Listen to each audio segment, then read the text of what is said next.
سلامونه درنو اوریدونکو او قدرمنو لیدونکو په دې هیله چې ټول به راته ښه جوړ به یې صحت به مو ښایسته وي او ژوند به مو هم ډېر ښه روان وي. زموږ همیشه هیله ده دعا ده تاسو ته چې تاسو ژوند او چارې مو ښه روان وي. قدرمن دوستانو د چهارشنبه یعنې د بدو ورځ ده او څرنګه چې تاسو ته معلومه ده د اونۍ دغه یوه ورځ د 2 بجو نه تر 4 بجو پورې ورور ولې غږ خپرونه تاسو ته وړاندې کیږي. زموږ موخه مقصد همدا ده چې موږ د افغانستان او د پاکستان ترمنځ د اړیکو د موضوعاتو د خلکو د بیلابیلو نظریاتو په تړاو وغږیږو او بیلابیل شخصیات تاسو ته معرفي وکړو، ستاسو ښکلي نظرونه هم په پروګرام کې واخلو.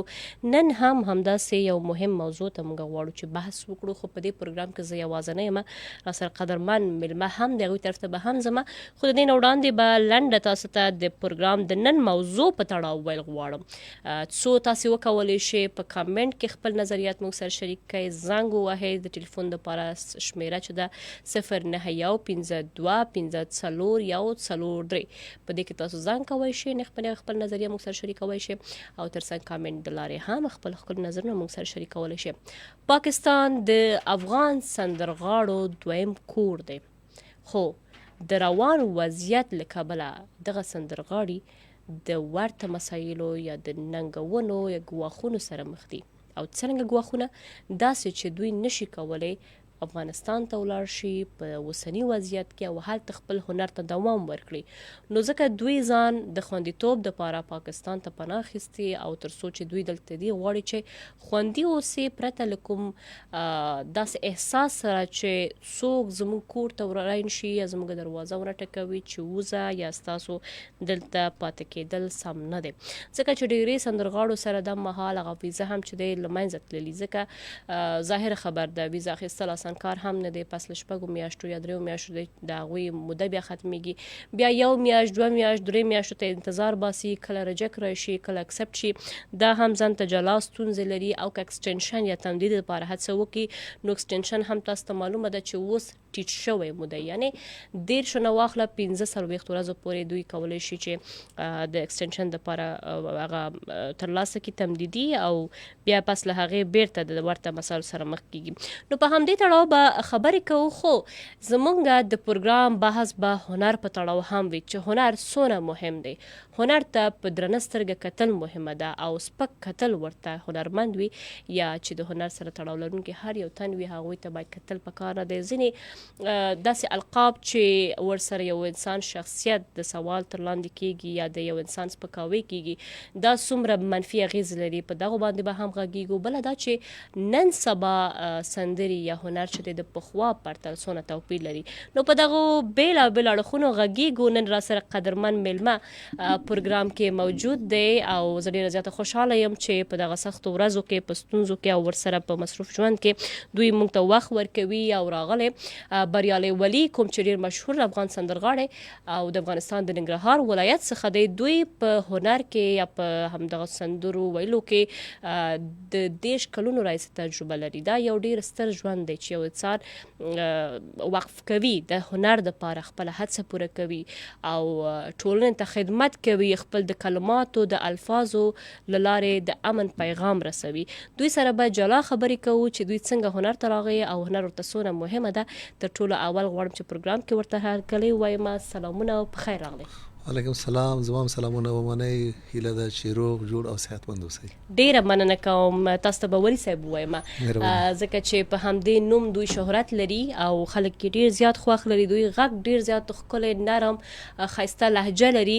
نو زه غواړم چې تاسو په خپله د خپل ځان پېژنګله وکړئ زموږ لیدونکو اوریدونکو ته چې دغه هنر ته تاسو څنګه راغلی او څومره سندرې لري، کومه سندرو ته تاسو ډېر زیات پام وي او څونه مهمه ده هنر تاسو ته. بیا هم سلامونه. زما نوم بريالی دی، تخلص مې ولی دی.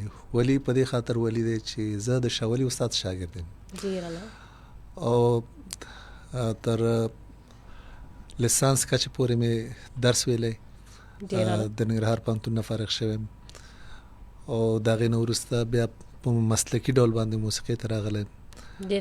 نو د هغې خوا کې شاولي استاد شاګرد یم، د داد محمد الفتح هم شاګرد یم. ډېر ښه. او زما ډېر زیات د کتابونو سره، د شاعرانو سره، لیکوالانو سره شوق علاقه دی. ډېر په زړه پورې، یعنی تاسو مسلکي بڼه باندې د مسلک ته راغلی یاست. او دا راته ووایي چې دا 30 کال یو ډېر غټ عمر وي چې یو انسان وقف کوي هنر ته، یا هم هر یو څه چې د هغې خوښې وړ وي. دا 30 کال سفر څنګه و تاسو ته؟ په دې کې به خامخا نشیب و فراز وي، یعنی ښه هم راتلی شي، بد هم، ستونزې، خوشحالۍ، کامیابي او شاته پاتې کېدل هم راځي. تاسو که لنډه راته لږ خپل تجربه ووایاست. تجربې خو ډېرې زیاتې دي، منفي مثبت دواړه. خو منفي ته مونږ ما توجه نه ده ورکړې، بالکل مثبت ته مې ډېره توجه ورکړې ده، دې له خاطره چې ما ټول د دنیا کارونه پرېښي دي، بس دې ته مې توجه وکړه چې موسیقۍ ته راشم. خو موسیقۍ ته په دې وجه راغلم د ښه شاعرۍ په وجه چې زه ښه شاعري وایم. نو په دې کې ما مثبت نتیجې ډېرې ولیدلې چې د ښو خلکو سره مخامخ شوم، د پوهو خلکو سره مخامخ شوم، او تر اوسه چې ستاسو سره ناست یم دا ډېر فخر ځای دی، او دا به هم نمدې نتیجه وي. نو منفي نتیجې هغه تا په خپله ویلې چې په هغه نومونو باندې یادېږي چې سړی د سړي هغه هر شخصیت ښکته راولي. ښه هغې ته ما توجه نه ده ورکړې، بالکل مې توجه نه ده ورکړې. ډېر اعلی. که راته لنډ دا هم ووایاست چې څونه سندرې لرئ تاسو، او په کومو ژبو کې دي، او په دغو سندرو کې تاسو څومره هڅه کړي؟ یعنی یو سندره چې تاسو وایي په دې کې څومره وخت کېږي؟ یعنی یو کېدای شي چې یو کال کې یو ځل ویلی وي، تاسو کېدای شي چې شپږو میاشتو کې یو سندر ساز کړی یاستئ. یو داسې په تاسو ته وایم چې یو رسمي سندرې دي او غیر رسمي سندرې دي. یو هغه سندرې دي چې ما ریکارډ کړي دي، په سیډیو کې ثبت شوي دي. یو دا ده چې عام کیسټونه راوتي دي د محفلونو نه، د بازارونو، بیا په هغې باندې نمبر یې لګېدلي.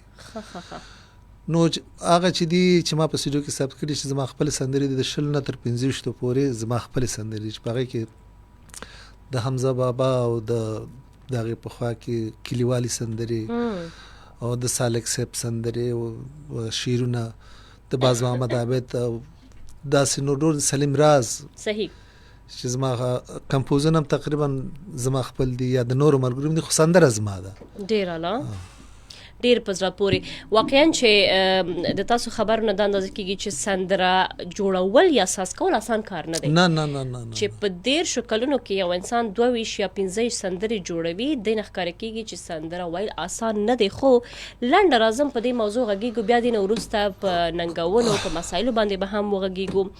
دا راته ووایاست استاد چې نن سبا سندرغاړي ډېر زیات شوي، د چا خبره چې په هره کوڅه کې یو سندرغاړی تاسو به ګورئ.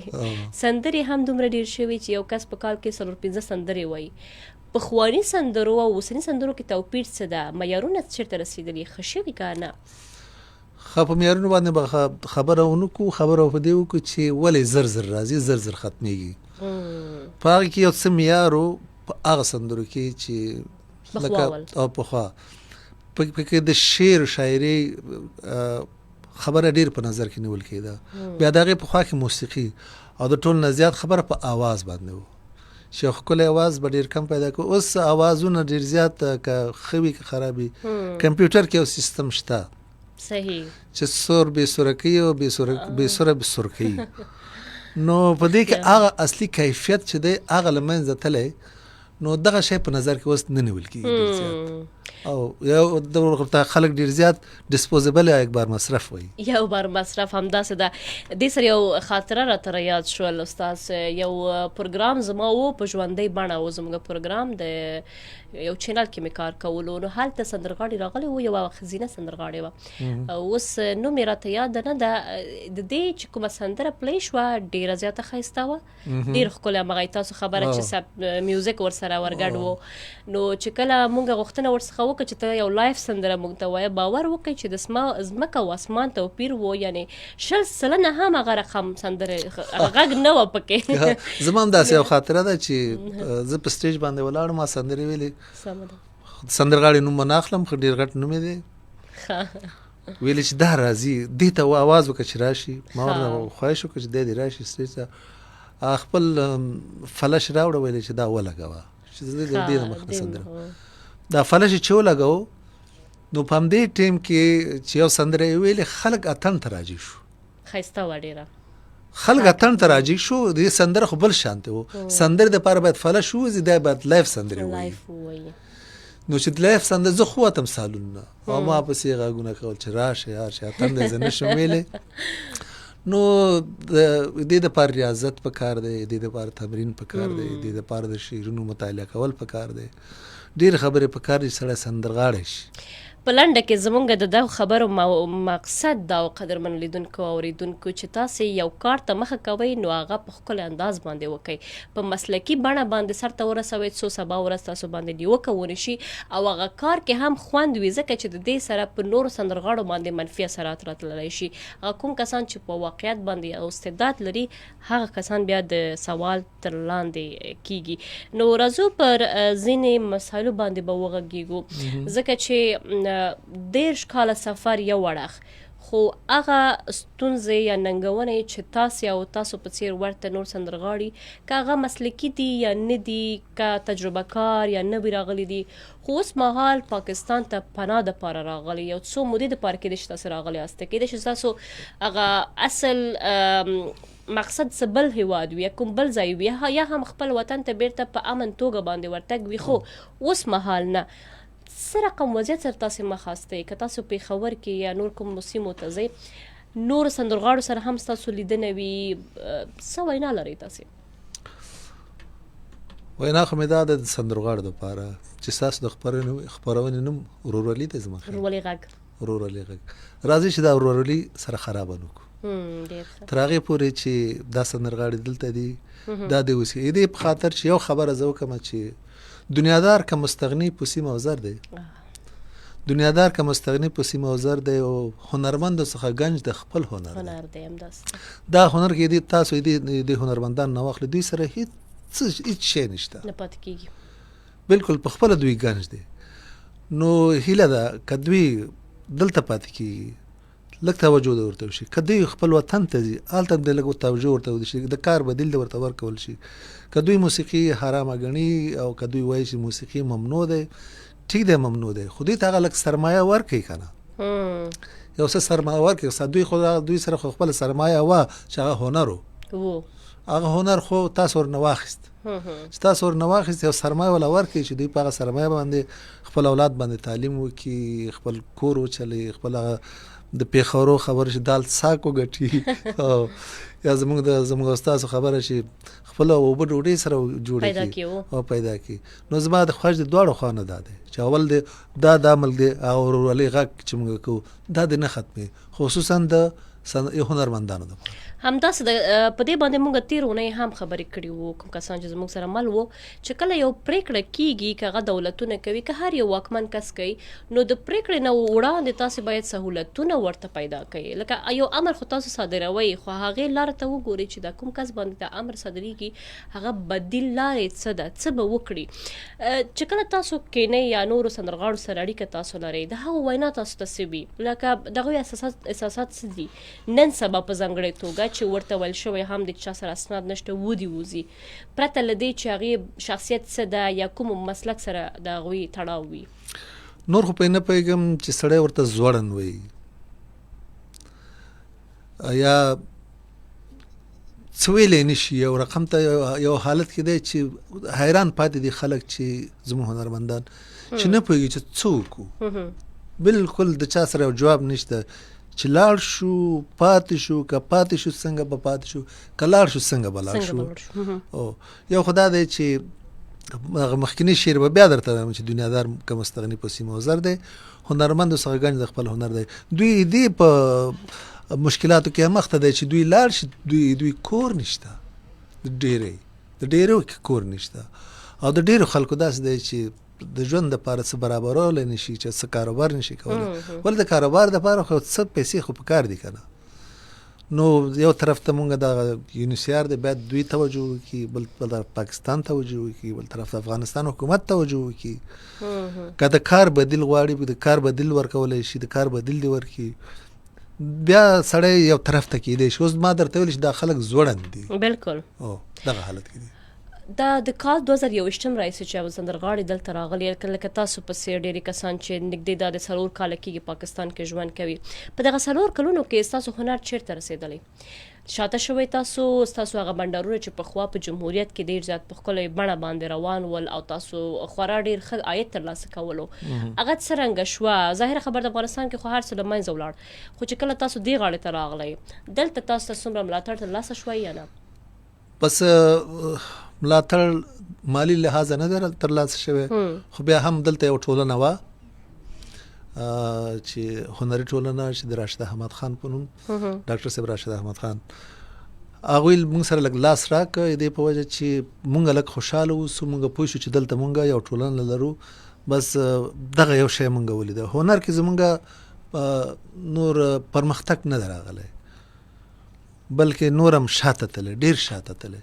وجه دا ده چې ټول سره ایوازې شو د هر کار دپاره یو ټیم پکار دی صحیح نور یو ټیم اوس نشته بلکې دلته هم نشته په بهر ملکونو کې هم نشته او دننه په افغانستان کې هم نشته او دا ورځ په ورځ نور هم په ختمېدو دی همداسې د تاسو د بریالی صاحب خبرې واورېدې قدرمنو دوستانو د مسایلو په تړاو دوی یوازې د خپل ځان په هکله نه غږېږي بلکې ورته نور څومره هم سندرغاړي چې پاکستان ته راغلی خپل ژوند او هنر خوندیتوب لپاره او نه غواړي چې خپل د هنر څخه جلا شي د هغو مسایل په تړاو تاسې واورېده نو دې نه وړاندې چې زه یو ټلیفون ته لاړ شم که تاسو اجازه وي یو ښایسته شان تاسې موږ ته زمزمه وړاندې کوئ ځکه چې زموږ اورېدونکي د سندرغاړو غږ اورېدو ته په لایف بڼه باندې ډېر زیات والی وي نو که یو ښایسته ستاسو د خوښې وړ کومه سندره وي چې ستاسو البته ډېره زیاته خوښ وي ظاهره خبر ده د هر سندرغاړي یو سندره هغه داسې وي چې لکه اسانه ورته په ذهن کې وي نو کاشکې وخت ویلی وي ښه خیر دی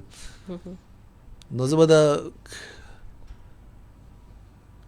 خپله یو سندره به تاسو ته وایم د حمزه بابا ښایسته به شي ډېره زیاته ستا د سترګو دیوانه وم دیوانه یم لا تروسه ستا د سترګو دیوانه وم دیوانه یم لا تروسه دیوانه یم لا تروسه دیوانه یم لا تروسه دیوانه یم لا تروسه دیوانه یم لا تروسه له هغې چې فرزانه وم فرزانه یم لا تروسه له هغې چې فرزانه وم فرزانه یم لا تروسه دیوانه یم لا تروسه دیوانه یم لا تروسه تا پرده کړه د میونو مروره شوې لمانه تا پرده کړه له میونو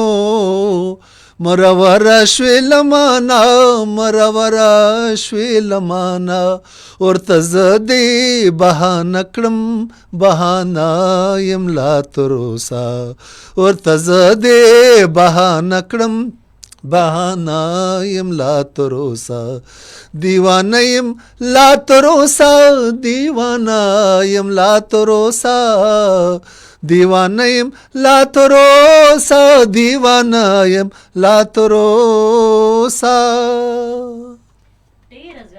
ډېر ښکلی ډېر په زړه پورې ډېره زیاته مننه کوم ډېر ښکلی غږ رسا غږ او لایف ویل ډېر زیات ستونزمن وي ګران وي خو یو چا چې تاسو ته لایف وایي د هغو د غږ د صفایي او روانګۍ نه ښکاره کېږي دلته ځینې کامنټونه موږ سره دي حمدالله مالاخیل موږ ته کامنټ کړی په اردو کې یو ښایسته پیغام لیږلی ویلی چې یہ دنیا ایسی ہے جہاں ہمیشہ سچے انسان کو جھوٹوں سے زیادہ صفایت دینی پڑتی ہے بالکل همداسې ده او بیا سلامونه وړاندې کړی ویلی چې حمدالله مالاخیل د لاهور څخه هم د اوس شو ګوري حضرت افغان کامنټ کړی سلامونه راته ویلي او بیا ویلي چې حضرت افغان یم د یکه غونډ نه ستاسو پروګرام اورم او بیا ویلي چې هغه چې زما هنر زما د قام ترجماني ونه کړه زما په هنر دی هدې ورو پورې کې ډېره زیاته ښایسته او تر څنګ یې موږ ته رحمان الله زخمي ورور هم کامنټ کړی سلامونه وړاندې کړی ویل چې د محبت په ژبه هغه لیونی پوهیږي د چا د زړه د زغم سړي که چې سیګر ته نه رسي زیګر ته نه رسي سړیکه چې زیګر سړیکه او بالکل ډیر اعلی او ترڅنګ مدني سلامونه وړاندې کړي. وعلیکم السلام. عمر هم ویلي چې او غا مالک نه پوهیږم چې تاسو وینا لري خو دلته کې د شي کوم ستونزه وي کمنټ کې.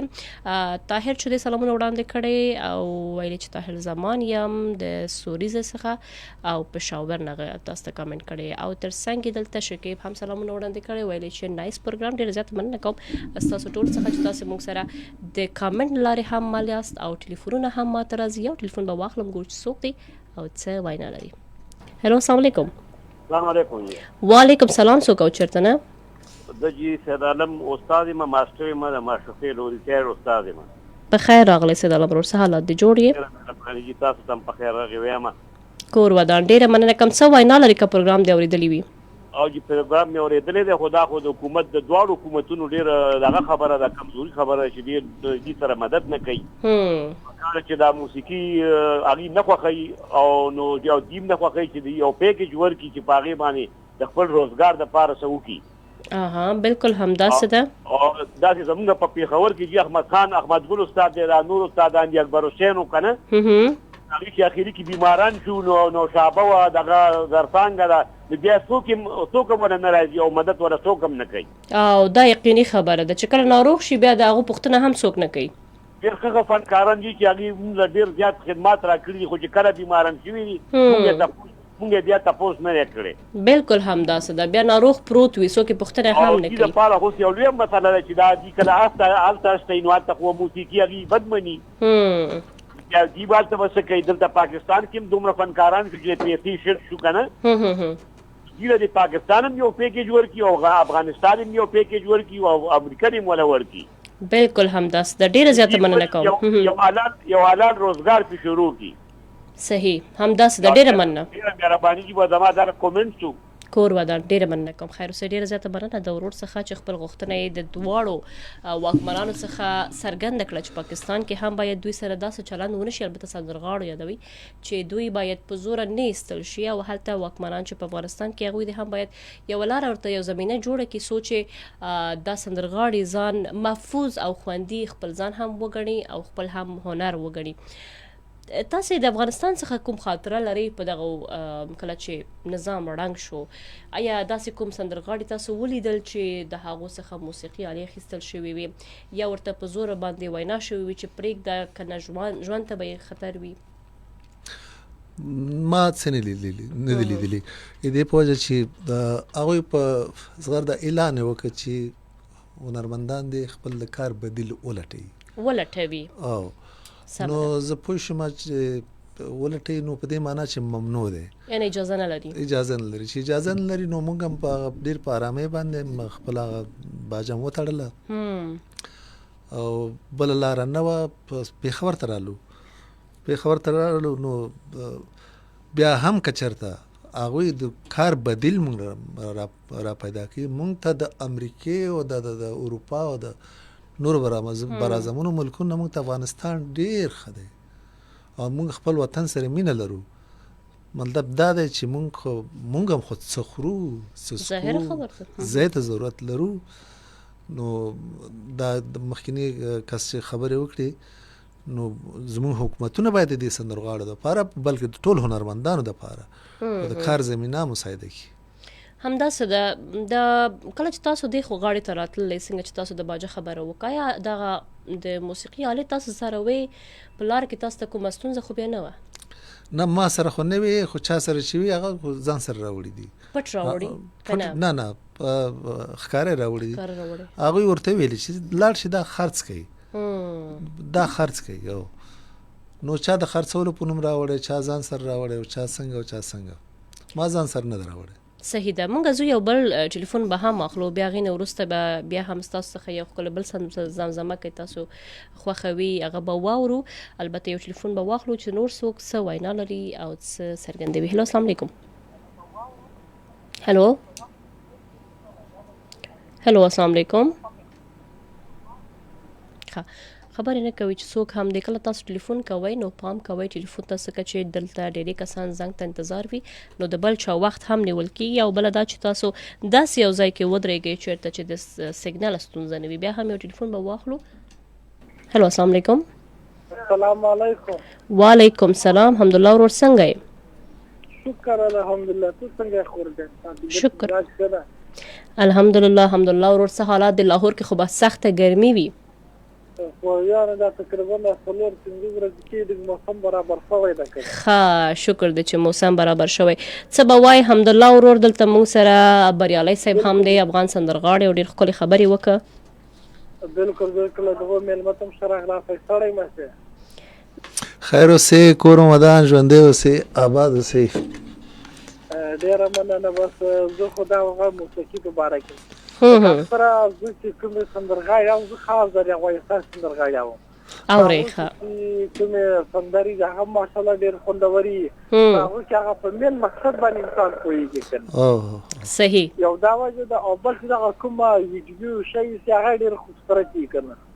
او بالکل همداسې ده. څه سوال لرې حمدالله ورور که لرې د بريالی صاحب څخه؟ د بريالي صاحب دا سوال دا چې فیل ته راغی دی له کومه سینګر متاثر شوی و چې موسیقي ته راغی؟ دا فیل ته راځه و موسیقي ته راځه. سمه ده. ډېره زیاته مننه. دوی ځواب به تاسو ته په راډیو کې ورکړي. ورور جانه ښه ورځ ولرئ. ټیک څه خور جانه خدای پاک. کور ودان. ډېره مننه د حمدالله ورور څخه. او تاسو سوال واورېده چې کوم داسې ظاهره خبر د انسان یو چا نه متاثر کېږي، بالکل یا هم داسې خپل شوقي وي، نو که متاثر شوی یاست کوم سندرغاړي څخه؟ زه لومړی ځل دپاره خو اصلي کې دا موسیقي مونږ ته د کور نه کورنۍ نه پاتې دی. ښه خبره دا خو مونږ نه کول دا مونږ مکتب ویلي. نو په یو ټیم کې پلار مې راته ویلي چې دغه لکه باجه کور کې شته زده کړه. ښه پلار خپله وهڅول. مکتب ته به هم لاړ چې دغه باجه مو غږه. په کور کې اختلافات داسې وو چې یو چا به ویل چې دا کار مه کوه، دا کار وکړه.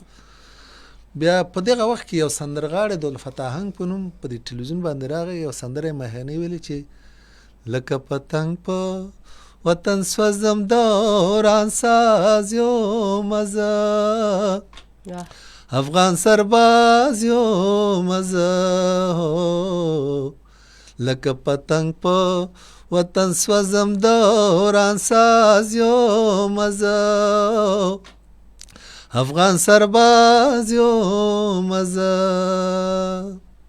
دا سندره چې ویلې رباب هم بغې کې پلار ته ویلې زه به باجه به ماخلم زده به یم کومه. خو که دغه سړي ته زړه ما شاګرد کړي، دغه سړي دا په ټي وي کې سندرې وایي، وایي دا خو په کابل کې دی، خو موږ په جلالاباد کې یو. بیا هغه د کابل نه راغی جلالاباد ته، د ژمي و خلک به جلالاباد ته راته، مشرقي ته به راته. بیا په هغه جلالاباد کې دې دا مې ولګو ونو. سمه ده. بیا دې نه وروسته جنګونه پراخ شو، دا جنګونه د خدای تباه کړي. مونږ پېښور ته راغلو، هغه استاد لاړ کاناډا ته. دلته چې راغلم زما شاولي استاد ډېر خوښ و، شاولي استاد مې ډېر خوښ و. صحیح. بیا لاړم شاولي استاد ته، د هغې سره شاګرد شوم. بیا د هغې نه وروسته چې یو په کانسرت کې وم، بهرنی ملک یو کانسرت کې وم، چې شاولي استاد ماته زنګ ووهه چې په دې کانسرت کې به ځان معرفي کوې، ځان به داسې معرفي کوې چې زه د شاولي استاد شاګرد یم. بالکل به وایم. ویلې دې نه وروسته به د تخلص هم ویلي کېدی. د هغې نه وروسته په ناروې کې و چې دا ما خپل تخلص ولی کېښود. یعنی ستاسو اصل تخلص څه بل دی؟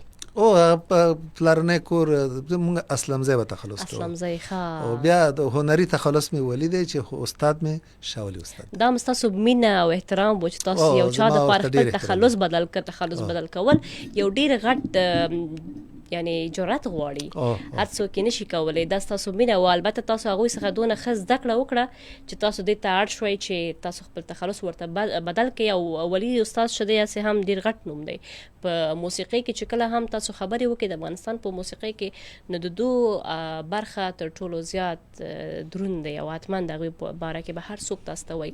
ډېر زیات ښایسته ښکلې فلسفه او کیسه یې تاسو د هنر و بریالی استاد تاسو موږ سره شریک وکړه. څه هم موږ سره د برنامه وخت ډیر کم پاتې دی، خو بیا به هم زه یو ټلیفون اخلم هغه پورې تاسو یو ښایسته کوم زمزمه ته چمتو شئ چې کومه سندره تاسو زموږ اوریدونکو ته ډالۍ کوئ. ګور چې څوک دی او څه وینا لري. هلو السلام علیکم. وعلیکم السلام ورحمت الله وبرکاته. عثمان خطا خبر کوم د کرک نه فرجن. په خیر راغلی عثمان صاحب، څه حالات دی؟ جوړ یم الحمدلله. ملمات سلام کوم. وعلیکم السلام. دا ملمات یو هغه بریالی سمدي او یو سندرغاړي وو او هغه بل دی، دا بل بریالی دی و دوی ولی پر ولی باندې مشهور دی بریالی ولی. بریالی ولی دی، هغه بریالی سمدي و بله. او دا خبره کوم چې یقینا چې د تکلیف کې دي نن سبا، خو دا خبره کوم خورجانې دا یو حقیقت دی، دا به انشاءالله تایید کوي چې کله یو سندرغاړی خپل عروج کې چې خلک دغه سندرې خوښوي، هغه سندرغاړی خوښوي، دغه ټایم کې هغه سندرغاړی چې دی هغه یو شاعر یو کلام ورکوي، نو دا ډېر زیات ډیمانډ ورنه وکړي.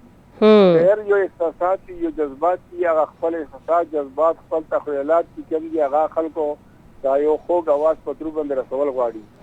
او دوی ورنه داسې ډیمانډ وکړي چې 40-50 هزار روپۍ ورکوي، نو هغه شاعر سره نه وي.